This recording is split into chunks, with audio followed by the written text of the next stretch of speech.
The size of the ball hasn't mattered this spring in the WDA. Dominance belongs to Dickinson.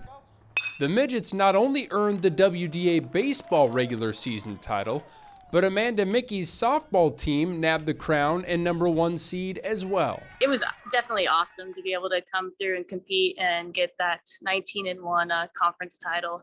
It means a lot. We've worked all year, our entire softball careers to be successful in the way we have been. And we all pretty much play softball year round. So to be able to come out this year, not having last year, and to prove and to be able to put forth that ability to show what we have to offer to everybody, it just meant a lot.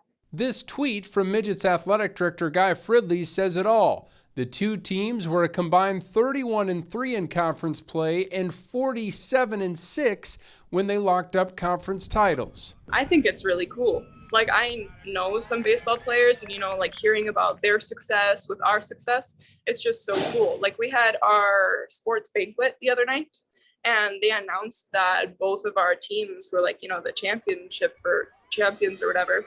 And it was just like a cool accomplishment, and it made us feel really proud. I know in class, once we saw that our combined record was something like 33-3. And I remember looking over at some of the baseball boys and being like, hey, why'd you have to give us those 2 losses on our record? Just kind of things like that.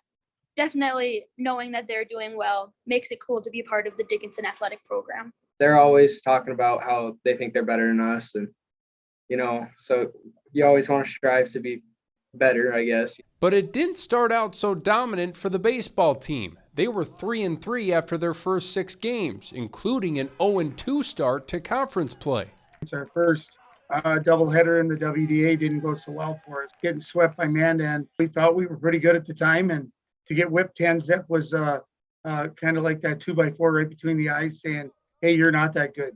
You're going to have to go back to work. Maybe came into the games with a little too much confidence, thinking we were really good. And then we kind of got a wake-up call, and that kind of probably was a good thing for us getting it early in the season. And they haven't needed a wake-up call since. The Midgets finished their conference slate with 16 straight wins after that 0-2 start. Junior Troy Berg has been one of the big bats in the lineup with a .511 batting average and 38 runs driven in. But the key stat for him and his teammates? Stolen bases. Berg has 26 of them, and the Midgets as a team have over 100 on the season. One of our mottos is speed kills. So whether it's stealing bases or we're bunting guys around. I think it's a big part of our game. I mean, putting pressure on teams is a big thing, like making them, we like to say we make them make a mistake just by running the bases well and being quick on the base pass. As dominant as the baseball team has been, the Midgets softball squad has an even better record, sitting at 25-2 overall to go with a 17-1 conference mark. And they've made up for the loss of last season by scoring in bunches. The Midgets have doubled their home run total from a couple seasons ago with 46 round trippers, and they're averaging an eye-popping 16 runs per game.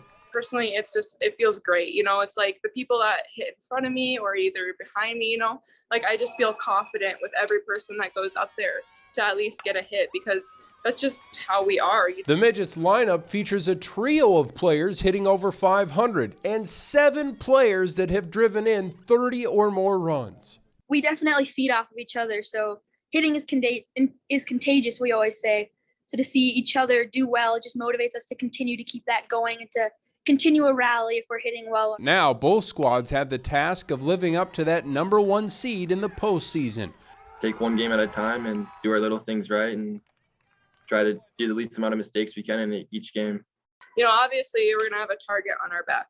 It's going to happen, but I don't think we can let that bother us at all.